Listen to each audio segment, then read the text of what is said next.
Terima kasih Pastor Tina. Selamat sore. Selamat sore. Selamat sore, Tuhan Yesus memberkati. Silakan duduk. Terima kasih untuk kesempatan membagi firman Tuhan dari kemarin sore, tadi pagi dan sore hari ini. Kalau saudara belum mendengarkan khotbah tadi pagi, saya sangat menganjurkan saudara untuk mendengarkannya. Judulnya adalah Doa Orang Benar Besar Kuasanya. Di situ saya tekankan tentang bagaimana saudara dan saya memiliki kuasa yang luar biasa. Doa yang sederhana dengan mengerti, mengenal status saudara sebagai orang benar karena kebangkitan Tuhan Yesus Kristus. Sehingga saudara dan saya boleh dengan berani, dengan yakin, dengan bold, karena orang benar berani seperti singa. Bukan karena kehebatan kita, bukan kemampuan kita, tetapi karena Tuhan Yesus sudah bangkit dari antara orang mati. Karena Dia sudah bangkit, Dia membenarkan hidup saudara dan membenarkan hidup saya. Pada waktu Tuhan Yesus mati, Dia mengampuni semua dosa, semua pelanggaran kita. Itu adalah kabar baik yang sangat amat luar biasa. Tetapi ada lagi kabar baik yang lain, nyambung dari Roma 4 ayat 25, yaitu pada waktu Dia bangkit. Dia mati saja dengan pengampunannya yang sangat amat luar biasa, Dia juga bangkit. Dia bangkit untuk membenarkan saudara dan untuk membenarkan saya. Selama Tuhan Yesus masih bangkit, tentunya kita percaya Dia selalu bangkit dan tidak mungkin akan mati lagi. Saudara dan saya punya hak istimewa untuk percaya bahwa saudara dibenarkan oleh Tuhan. Amin ya saudara ya. Sore hari ini saya bicara tentang karya Roh Kudus. Biasanya kalau orang bilang karya Roh Kudus boleh langsung ke Yohanes 16 saja. Ya, slide-nya langsung ke Yohanes 16, slide yang nomor 9. Biasanya kita berpikir kalau karya Roh Kudus itu memang luar biasa. Ada beberapa hal yang Tuhan Yesus lakukan atau Roh Kudus lakukan dalam hidup kita. Karya Roh Kudus itu luar biasa. Misalnya yang paling gampang. Kalau karya Roh Kudus itu atau dibaptis Roh Kudus, salah satu dari 9 karunia adalah berbahasa-bahasa roh, berbahasa-bahasa lidah. Dan itu saya percaya saudara dan saya sudah mengalaminya, sudah ikut berbahasa roh, kita memuji Tuhan, kita juga berbahasa lidah, berbahasa roh. Di rumah juga kita lakukan dan itu juga dilakukan oleh Rasul Paulus. Rasul Paulus bilang kalau soal bahasa roh itu saya paling banyak. Bukan untuk dia berbangga diri, tapi karena dia sadar bahwa berbahasa roh itu memang berbahasa roh bukan untuk orang lain, tetapi untuk menguatkan dirinya sendiri. Siapa di sini yang tidak perlu dikuatkan? Gak ada. Setiap hari kita perlu dikuatkan dan salah satu cara yang gampang yang tidak perlu bayar adalah dari hati saudara dan mulut saudara berbahasa roh. Pada waktu saudara berbahasa roh, ingat bahwa otak saudara memang tidak mengerti. Memang otak saudara tidak mengerti. Karena otak kita di dalam keadaan kita ada masalah, kadang otak kita tidak bisa berpikir dengan jernih, kita panik dan lain sebagainya. Itu memang keterbatasan dari IQ saudara dan IQ saya. Tetapi walaupun demikian, otak kita terbatas, hati kita sudah Tuhan persiapkan dengan bahasa surga. Amin. Jadi sudah bisa berbahasa roh, tidak usah khawatir orang tidak mengerti dan sudah tidak mengerti. It's okay. Memang bahasa itu untuk menguatkan diri saudara.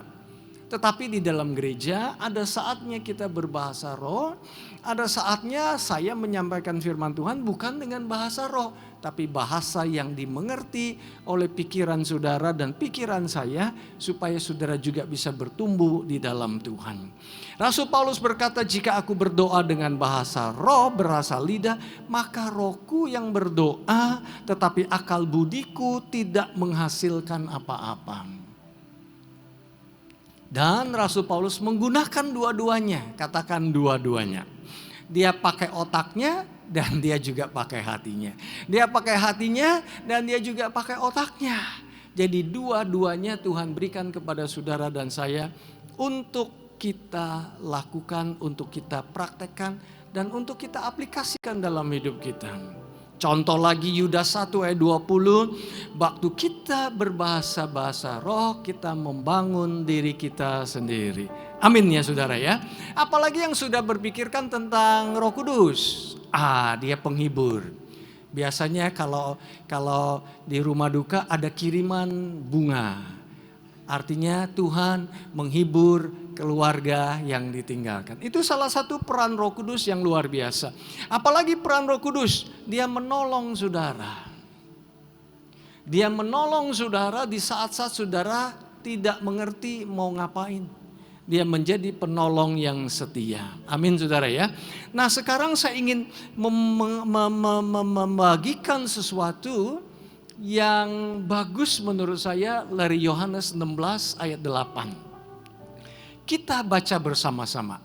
Kalau Roh Kudus datang, Ia akan menginsafkan dunia akan dosa, akan kebenaran, dan akan penghakiman. Sampai di situ dulu. Berarti kalau Roh Kudus hadir, Dia akan melakukan 3 hal menurut Yohanes 16.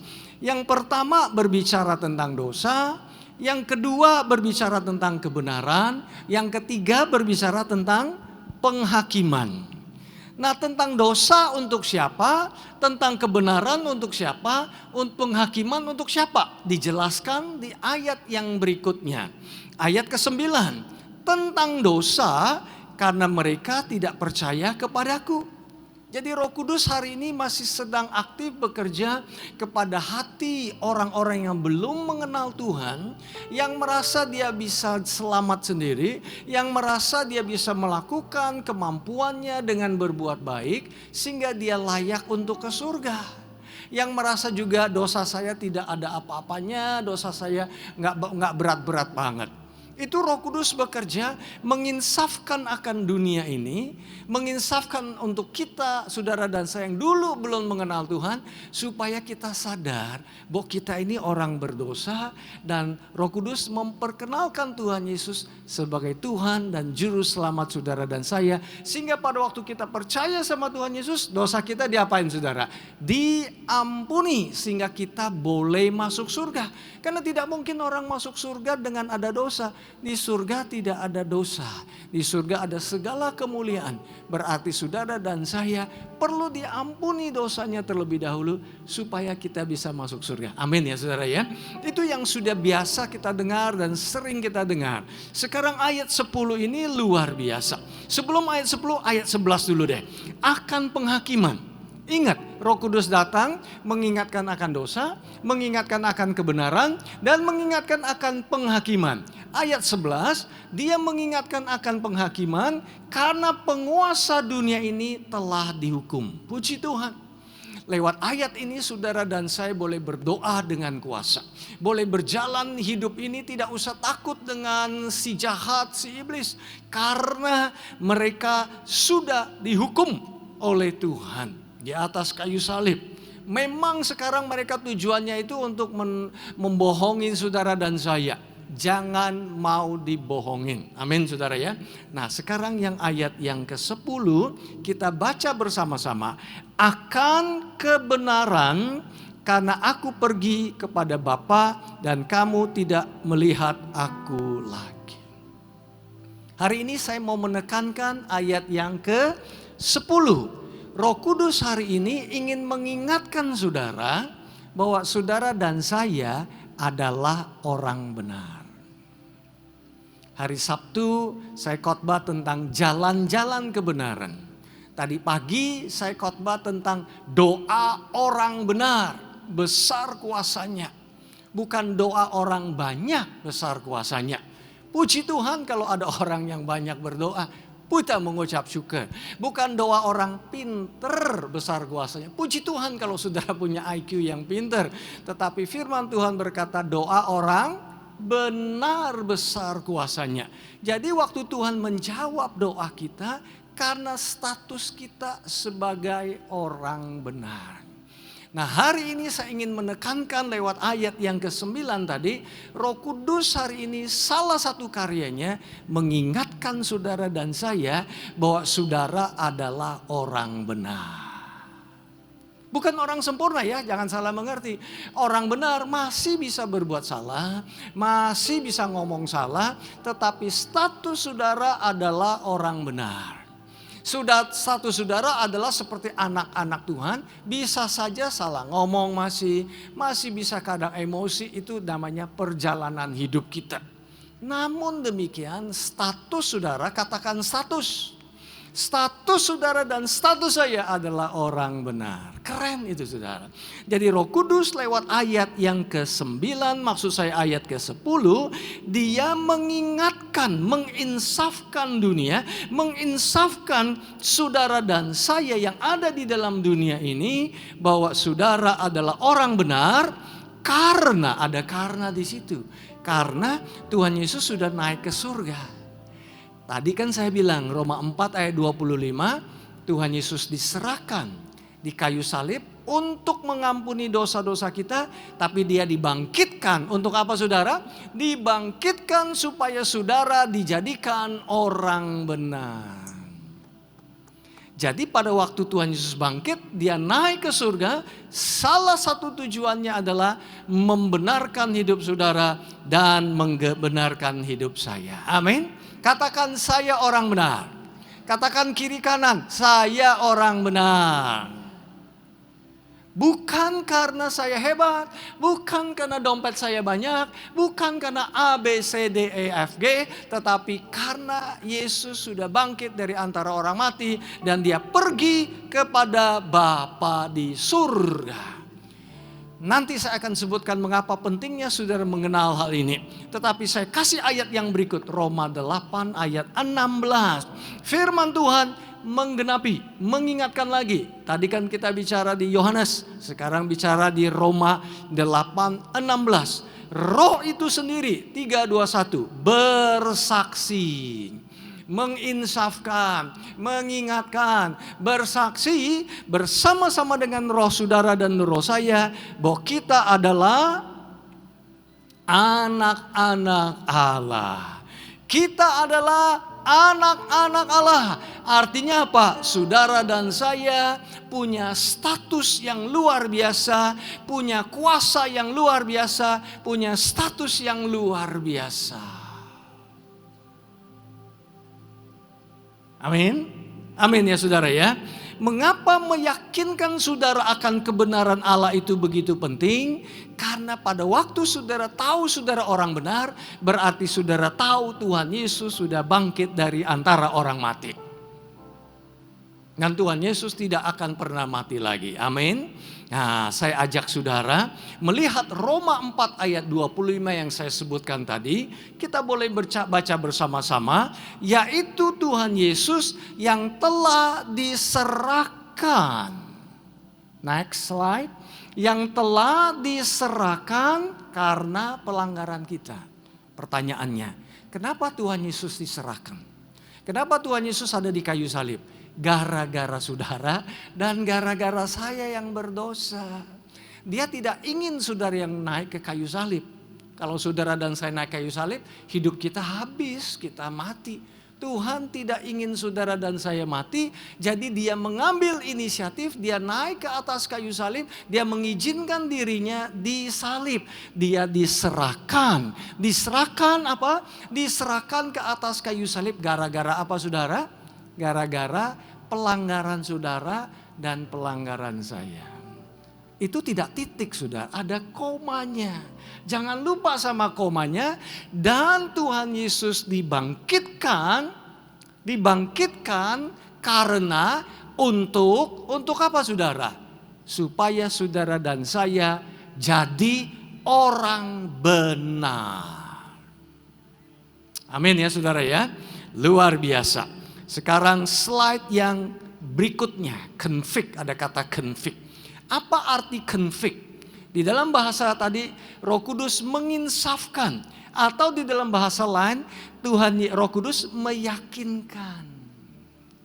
Kadang kita tidak yakin, Kita ini orang benar apa tidak? Apakah kita ini, apalagi kalau lihat keadaan, perbuatan, emosi kita masih up and down, disitulah mulai kita ragu. Saya ini orang benar apa enggak ya? Buktinya kemarin saya masih salah ngomong. Nah, Roh Kudus datang, salah satunya meyakinkan, katakan meyakinkan. Saya berharap kalau Roh Kudus yang meyakinkan, saudara hakul yakin. Orang yang hebat aja kalau meyakinkan kita, kita yakin. Orang kaya aja kalau meyakinkan kita, kita yakin. Pokoknya kalau saudara misalnya nih diundang makan sama saya, saudara yakin gak? Kurang yakin nih Ibu Tina nih. Kalau diundang sama Ibu Tina yakin gak? Yakin, kenapa? Karena sudah mengenal beliau. Karena percaya sama beliau. Nah, kalau Roh Kudus yang meyakinkan saudara, yakin gak saudara? Yakin. Saya berdoa di sini tidak ada yang tidak yakin karena Roh Kudus yang mengingatkan saudara, dan waktu dia mengingatkan, dia nggak asal ngomong, dia mengingatkan dengan evidence, dengan bukti demi bukti. Salah satu buktinya adalah, bukan salah satu buktinya, satu-satunya buktinya adalah kebangkitan Tuhan Yesus dari kematian. Nah, saudara dan saya suka dibohongin oleh iblis yang mengatakan kita bukan orang benar. Hari ini izinkan saya mengingatkan saudara lewat kuasa Roh Kudus, saudara orang benar. Boleh tuh tepuk tangan tuh. Kemudian saya kasih cerita saudara. Slide berikut ada cerita anak bungsu sama anak sulung. Masih ingat? Tapi kali ini saya akan jelaskan dengan kebenaran. Anak bungsu ini adalah anak yang tidak benar. Hidupnya tidak benar. Karena apa? Dia mengharapkan orang tuanya mati dengan meminta harta bendanya sebelum orang tuanya meninggal. Berarti si anak bungsu hidupnya benar atau tidak? Sangat amat tidak benar. Tetapi akhirnya dia pulang ke rumah bapak. Pendek cerita ya. Dia kembali ke rumah orang tuanya. Karena satu dan lain hal. Salah satunya adalah karena dia hidupnya gak enak. Menderita, sengsara jauh daripada bapaknya. Pada waktu dia balik kepada orang tuanya, ada 4 hal yang dia akui. Nomor 1, saya berdosa terhadap surga. Nomor 2, saya berdosa terhadap Bapak. Nomor 3, saya tidak layak lagi sebagai seorang anak. Nomor 4, jadikan saya upahanmu, pegawaimu. Itu empat hal yang disusun kata-katanya oleh si anak bungsu. Nanti kalau saya pulang ke rumah orang tua, saya mau ngaku dosa saya. Nomor 1, Babe, saya sudah berdosa terhadap surga. Nomor 2, berdosa terhadap kamu, Bapakku. Nomor 3, aku tidak layak disebut anak. Nomor 4, jadikan aku karyawan kamu ajalah. Buru upahan aja. Itu aja udah dapat makan enak 3 hari sekali. Belum lagi tea break sama coffee break. Saudara tahu, pada waktu dia pulang ke rumah orang tuanya menjemput dia terlebih dahulu, lari-lari menjemput dia. Dan waktu sudah ketemu orang tuanya, cium dia, peluk dia, kan ya, tahu ceritanya ya. Kemudian dia mulai mengakui dosanya. Nomor 1, nomor 2, dan nomor 3. Pada waktu dia mau menyebut yang nomor 4, si papa interupsi, katakan interupsi. Si papa tidak mengizinkan si anak mengaku dosa nomor 4. Nanti periksa di Alkitab saudara. Di Lukas pasal 16. Sudah disiapkan 4 hal.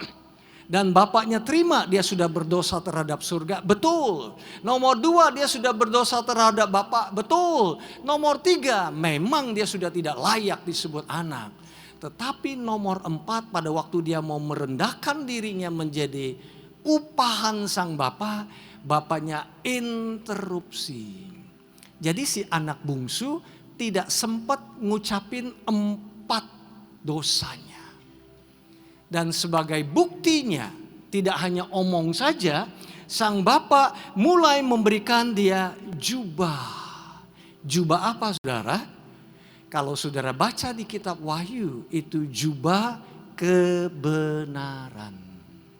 Anak ini sudah tidak layak disebut sebagai anak karena dia sudah dosanya amat bejat.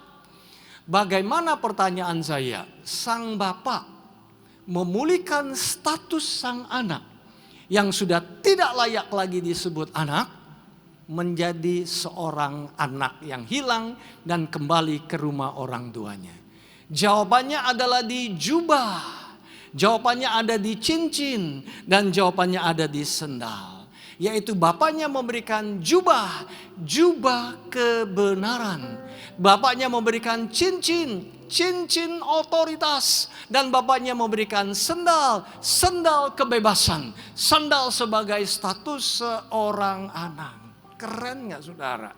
Keren gak yang dilakukan oleh sang bapak? Menurut saya itu adalah simbol daripada Bapa kita di surga. Pada waktu kita berdosa, memang kita gak enak hati kemudian kita bertobat. Bagus, itu hati saudara bagus, lembut, mau cepat bertobat.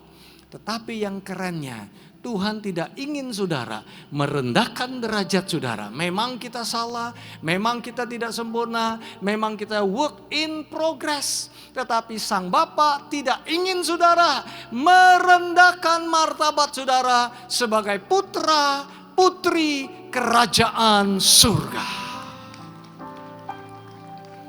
Oleh sebab itu saya berdoa lewat karya Roh Kudus saudara dan saya sadar saudara dan saya adalah orang benar. Pertanyaannya, gimana ya si anak bungsu ini kok bisa tiba-tiba dibenarkan? Apakah dia tiba-tiba jadi orang pintar? Tidak. Apakah tiba-tiba dia bawa pulang duit yang dia sudah dapatkan dari orang tuanya? Enggak, dia miskin melarat. Apakah dia tiba-tiba membawa hadiah buat orang tuanya? Tidak sama sekali. Dia tidak layak. Tetapi kasih Allah begitu luar biasa.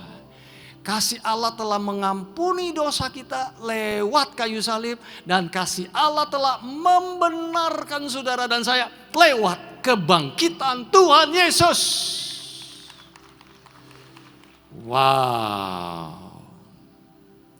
Pada waktu saudara dan saya hanya mengenal sedikit kebaikan Tuhan. Cuman kenal sedikit, akibatnya apa? Akibatnya kita akan minta menjadi seorang upahan. Pada waktu kita tahu Bapak kita itu baik, tapi baiknya terbatas, status saudara atau mental saudara akan menjadi mental seorang upahan. Yang didemonstrasikan oleh si anak bungsu. Saya bilang bagus sih, paling tidak dia mengenal kebaikan bapaknya. Paling tidak tahulah ya. Tetapi dia pulang itu hanya pengen dapat makanan, minuman, supaya dia tidak kelaparan. Hidup susah nih bersama dengan babi nih, nggak enak nih. Bukan makan babi loh saudara, makan makanannya babi. Makan babi masih lumayan ya saudara. Makan makanannya babi. Itu sebuah tanda simbol kemelaratan. Simbol status yang tidak diperhitungkan atau dipermalukan. Bagaimana caranya si anak itu menjadi seorang anak kembali? Pada waktu bapaknya memberikan dia kebaikan yang sangat amat luar biasa. Sehingga jubah yang dipunyai bapak diberikan kepada sang anak. Berarti jubah itu yang terbaik. Saya ini belajar dari ayat itu, saya berani mengharapkan yang besar. Dulu saya tidak berani mengharapkan yang besar. Karena saya tahu diri. Tetapi hari ini saudara tidak perlu tahu diri sendiri. Karena hanya tahu diri sendiri seperti sang bungsu, he came to himself, he came to his senses. Tadinya he was beside himself. Yaitu saya agak susah terjemahkan karena permainan kata-kata ya. He was beside himself, now he came to himself. Tetapi dia hanya mengerti tentang dirinya sendiri. Saya menganjurkan saudara, jangan tahu diri, tetapi tahu Tuhan diri. Nah itu kata-katanya kurang, ini bikin-bikin sendiri ya. Kalau tahu diri hanya sebatas gak berani besar kita. Karena kita mengukur Tuhan sesuai dengan tahu dirinya kita. Kita mengukur Tuhan sebesar IQ-nya kita. Tetapi hari itu kasih Bapa mensurprise, mengagetkan si bungsu. Sehingga dia tidak hanya tahu diri dia tahu diri Bapaknya yang punya kasih yang sedemikian besar. Sehingga jubahnya yang tadinya dia harapkan cuman pakai pakaian yang gak bau aja udah cukup. Tetapi Bapaknya memberikan dia jubah yang terbaik. Itulah sebabnya Tuhan ingin saudara tahu bahwa saudara dibenarkan bersama-sama dengan Tuhan. Apa yang membuat si bungsu menjadi anak kembali dan menjadi berkuasa kembali? Kita lihat di ada nggak ya? Kita lihat di Roma 5 ayat 17. Kalau ada ayatnya lompat aja ya. Roma 5 ayat 17. Saya ingin membawa cerita dan saya juga ingin hubungkan dengan firman Tuhan supaya mantep. Jadi gak cuman ini hanya cerita dan interpretasi seseorang. Roma 5 ayat 17 kita baca bersama-sama. Sebab jika karena pelanggaran satu orang, maut telah berkuasa melalui satu orang itu. Maka terlebih-lebih mereka yang telah menerima. Baca kata menerima. Menerima apa saudara? Menerima kelimpahan anugerah dan karunia kebenaran. Atau bahasa Inggrisnya hadiah kebenaran. Atau hadiah jubah. Atau menyadari bahwa saya sudah dibenarkan oleh Tuhan. Apabila saudara tahu saudara ini orang benar. Janji di Roma 5 ayat 17 berkata. Saudara akan menjadi orang yang penuh dengan otoritas. Saudara akan tahu status saudara. Sehingga saudara bisa masuk ke tempat-tempat tertentu. Sama seperti kalau saudara masuk ke restoran, kalau saudara tahu saudara bawa uang. Kalau saudara nggak bawa uang, berani nggak saudara masuk? Nggak berani, karena saudara tahu saudara tidak bawa sesuatu. Kalau saudara diundang ke pernikahan atau tidak diundang, saudara berani masuk nggak? Nggak berani. Nggak berani, karena saudara tahu tidak diundang. Atau kalau sudah diundang, tapi saudara pakai piyama. Saudara berani masuk gak ke restoran atau ke tempat wedding? Saudara gak berani. Saudara paling gak pakai baju yang cocok lah, yang berkenan lah. Tidak harus baju yang bagaimana yang mewah, tetapi paling tidak punya baju yang representatif. Supaya bisa duduk di dalam undangan tersebut. Nah, baju yang representatif itu adalah jubah kebenaran. Sehingga pada waktu saudara memiliki jubah kebenaran, saudara punya akses 24/7 di hadapan Tuhan. Saudara bisa berdoa, tidak harus memakai doa yang canggih, bahasa Sangsekerta atau bahasa Ibrani, bahasa Yunani, bahasa Inggris. Tapi doa orang benar, besar kuasanya. Saudara pasti, saudara punya anak bisa mengerti. Anak saudara datang ke rumah saudara, apakah dia perlu ketok pintu? Apakah dia buka kulkas, saudara perlu minta izin? Mami, papi minta izin dong buka kulkas. Tidak, kalau tetangga perlu minta izin. Kalau anak, dikit-dikit minta izin, papi boleh makan gak? Papi saya boleh tambah nasi apa enggak? Mami boleh, aduh berarti anak itu lupa bahwa dia seorang anak. Amin ya saudara ya. Luar biasa. Roma 5 ayat 17 berkata, pada waktu kita menerima anugerah yang berlimpah dan karunia dan hadiah kebenaran. Ingat, kebenaran itu adalah hadiah. Jubah yang diberikan kepada Bapa, kepada anaknya itu adalah hadiah. Loh, anak itu gimana bisa bayar orang tuanya? Makanan apa yang dibawa kepada orang? Gak ada sama sekali. Gak ada. Dan anak itu menjadi anak kembali. Anak yang hilang menjadi anak kembali. Tidak lain, tidak bukan karena bapaknya panggil karyawan-karyawannya. Hei karyawan, bawa jubah yang terbaik. Bawa cincin, mana sendalnya? Pakaikan kepada sang anak. Berarti sang anak bungsu itu menerima sebagai hadiah. Persis dengan ayat ini. Tidak kontradiktif kan? Justru sejalan. Orang yang menerima sebagai hadiah kelimpahan anugerah dan karunia kebenaran akan apa saudara? Akan hidup dan berkuasa.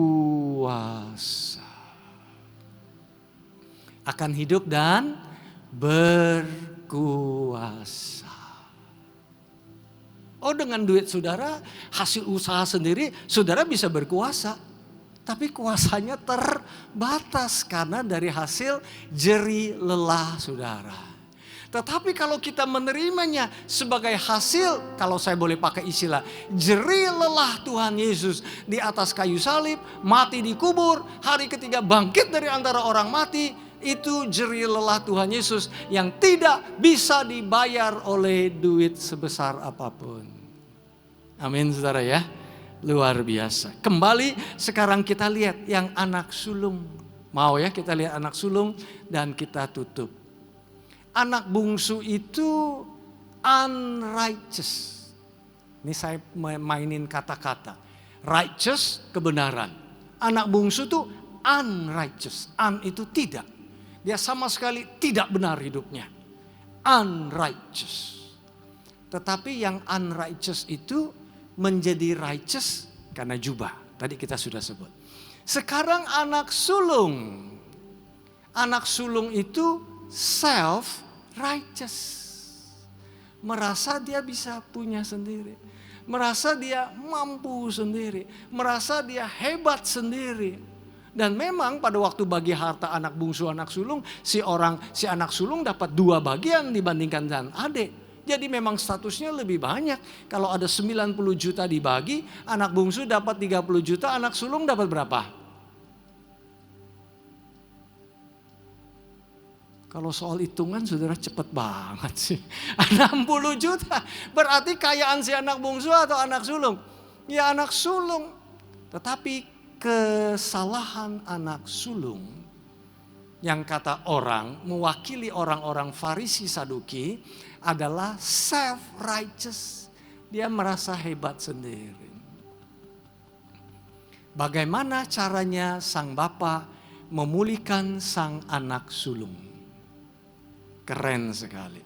Tetapi walaupun dia self-righteous pun, si anak sulung itu komplain.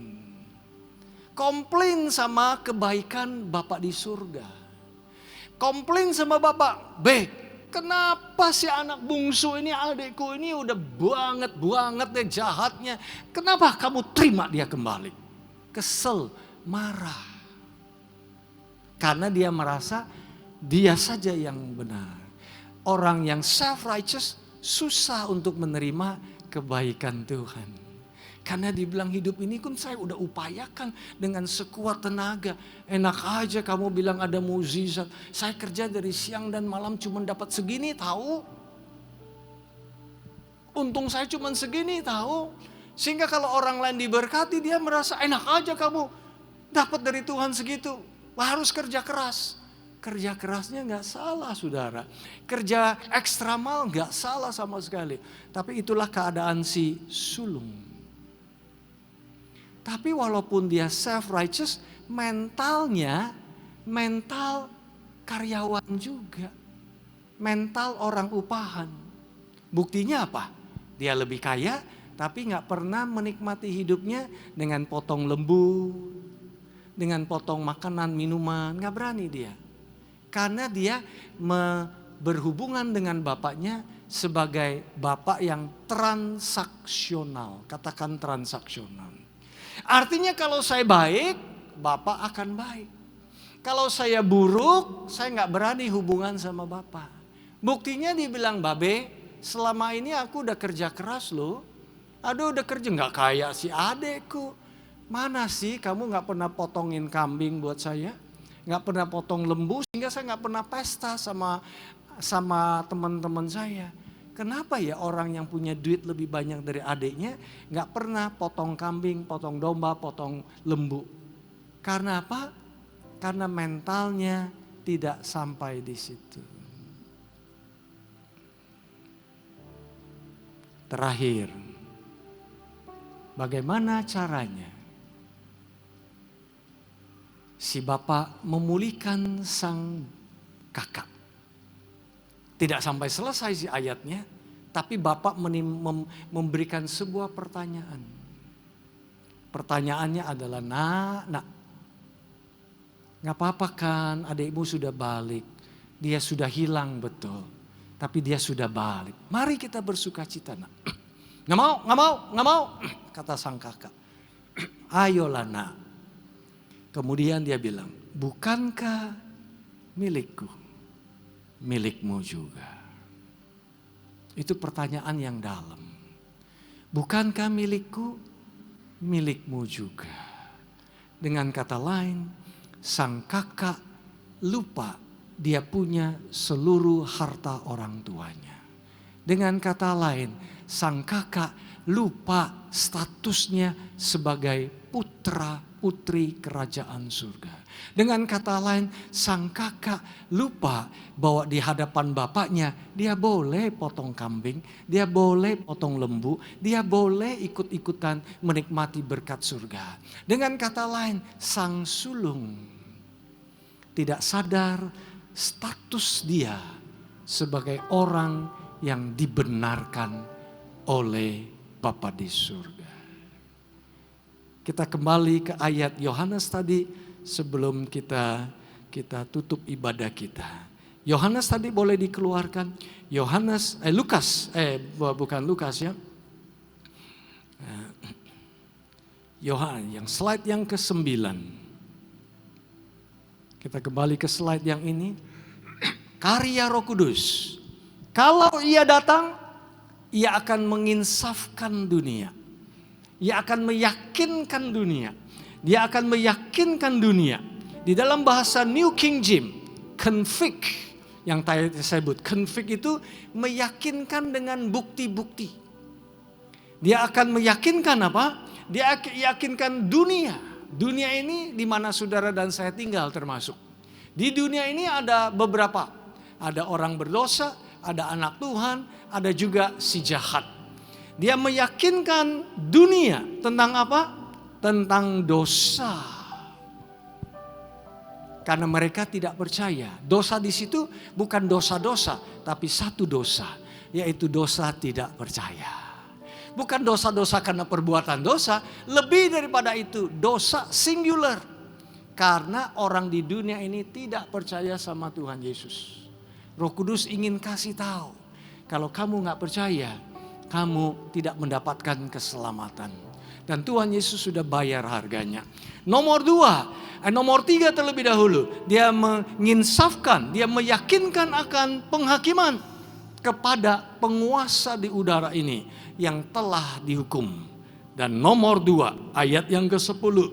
Dia menginsafkan, dia meyakinkan, saya minta musician, dia meyakinkan kepada saudara dan saya akan kebenaran.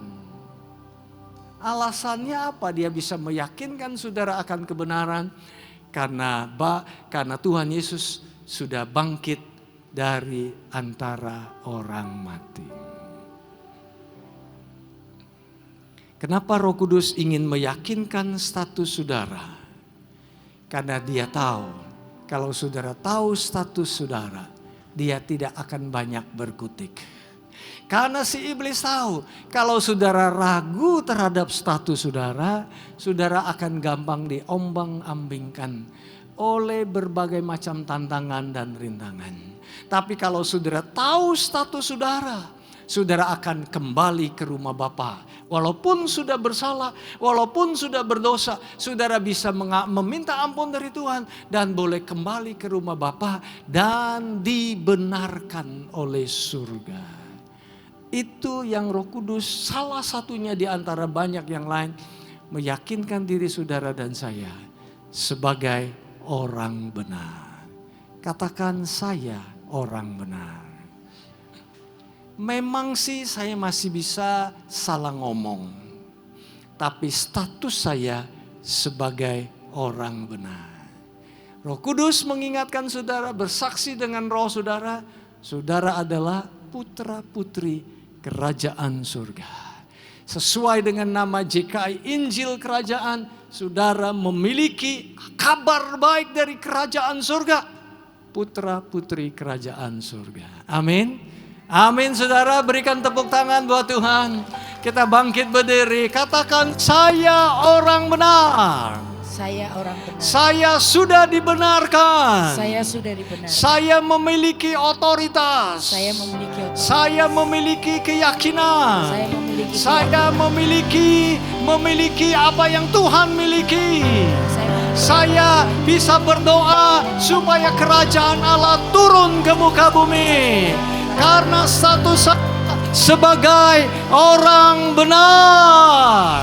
Karena Tuhan Yesus sudah bangkit dari antara orang mati. Mengapa saudara berani ngomong orang benar? Buktinya rambutnya begini. Buktinya bajunya masih begini. Buktinya duitnya masih belum. Kok berani bilang saudara orang benar? Berani gak saudara? Coba saya lihat. Siapa di sini yang orang benar? Puji Tuhan, semuanya berani angkat tangan. Dasarnya apa? Karena pinter khotbah? Karena pinter nyanyi? Karena bisa main keyboard? Dasarnya apa saudara? Dasarnya karena Tuhan Yesus sudah bangkit dari antara orang mati. Sudah bangkit dari antara orang mati. Selama Tuhan Yesus bangkit, berarti status saudara adalah orang benar. Si Bapa ingin mengingatkan sang sulung, bukankah apa yang aku punya, engkau punya? Mudeng gak nak? Kamu sadar gak nak? Yang aku punya ini, kamu punya. Itu masih menjadi tanda tanya yang perlu dijawab. Dan hari ini kita jawab dengan mengatakan, ya Bapa di surga, aku dibenarkan in the presence of Jehovah.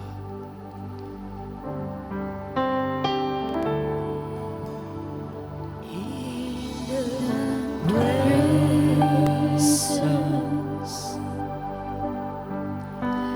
of Jehovah.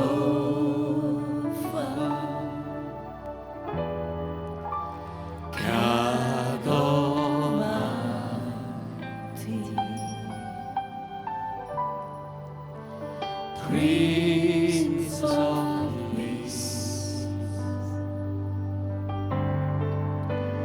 trouble face,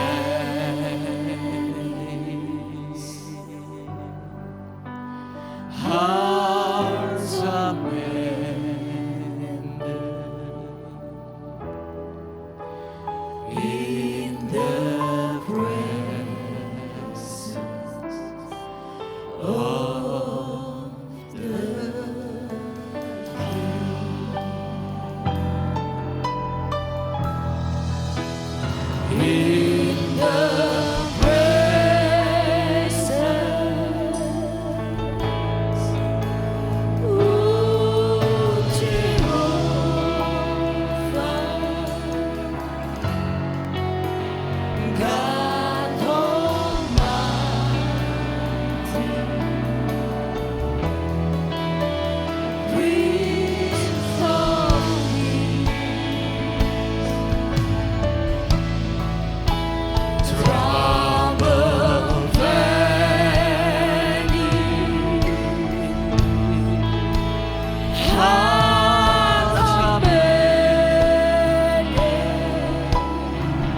dalam hadirat Raja di atas segala raja.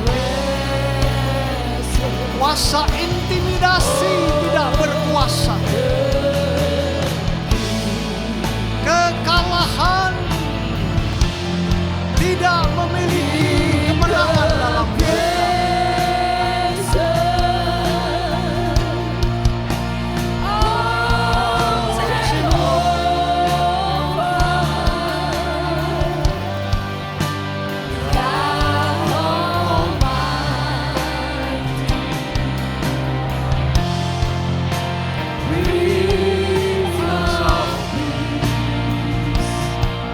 Trouble, masalah engkau tidak boleh bertahan. Masalah engkau ada di kaki daripada umat-umatmu.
In the presence of Jehovah.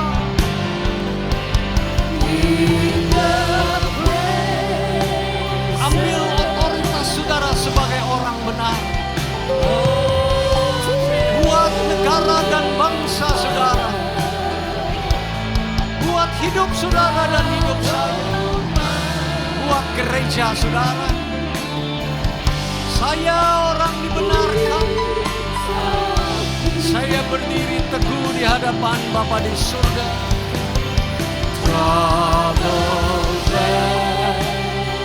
Saya tidak minta menjadi upahan. Saya adalah putra putri kerajaan surga. Injil yang saya beritakan adalah Injil kerajaan. Injil yang penuh dengan kuasa. In the presence, in the presence of Jehovah, God Almighty, praise.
setiap persoalan yang ada, injak di dalam nama Tuhan Yesus.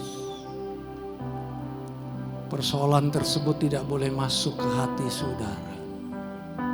Jangan izinkan ada di pikiranmu, tapi ditaklukkan di kakimu. Tantangan demi tantangan hidup tidak memiliki kuasa untuk mengalahkan saudara dan mengalahkan saya. Saudara boleh klaim, saya orang yang dibenarkan oleh surga. Saya memiliki akses 24/7 ke rumah Bapa di surga. Dan saya menerima kelimpahan anugerah. Saya menerima belas kasihan surga. Saya menerima berkat-berkat dari surga. Saya menerima kecukupan bahkan kelimpahan dari surga. Tidak boleh ada mental disorder. Tidak boleh ada emosi yang up and down. Emosi saya berada di kendali the Prince of Peace. Emosi yang bergejolak, hush. Peace, be still. Roma 14 ayat 17. For the kingdom of God, kerajaan Allah adalah nomor 1, righteousness, kebenaran. Nomor 2, peace, damai sejahtera. Nomor 3, joy, sukacita di dalam Roh Kudus. Isi kerajaan surga Roma 14:17. Number 1, kebenaran. Number 2, damai sejahtera. Number 3, sukacita. Saudara dibenarkan Tuhan, saudara orang yang penuh sukacita. Percaya sukacita dari Tuhan adalah kekuatan hidup saudara. Kalahkan setiap tantangan bukan dengan kesedihan, bukan dengan self pity, bukan dengan mengasihani diri sendiri.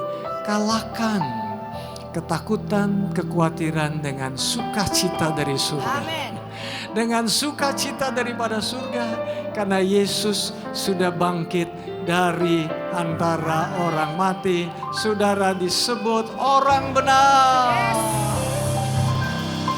Saya ingin saudara berkata dengan berani 10 kali. Saya orang benar. 10 kali. Saya orang benar. Saya orang benar. Saya orang benar. Saya orang benar. Saya orang benar. Saya orang benar. Saya orang benar. Saya orang benar. 5 kali. Karena Yesus sudah bangkit. Karena Yesus sudah bangkit. Karena Yesus sudah bangkit. Karena Yesus sudah bangkit. Karena Yesus sudah bangkit. Karena Yesus sudah bangkit.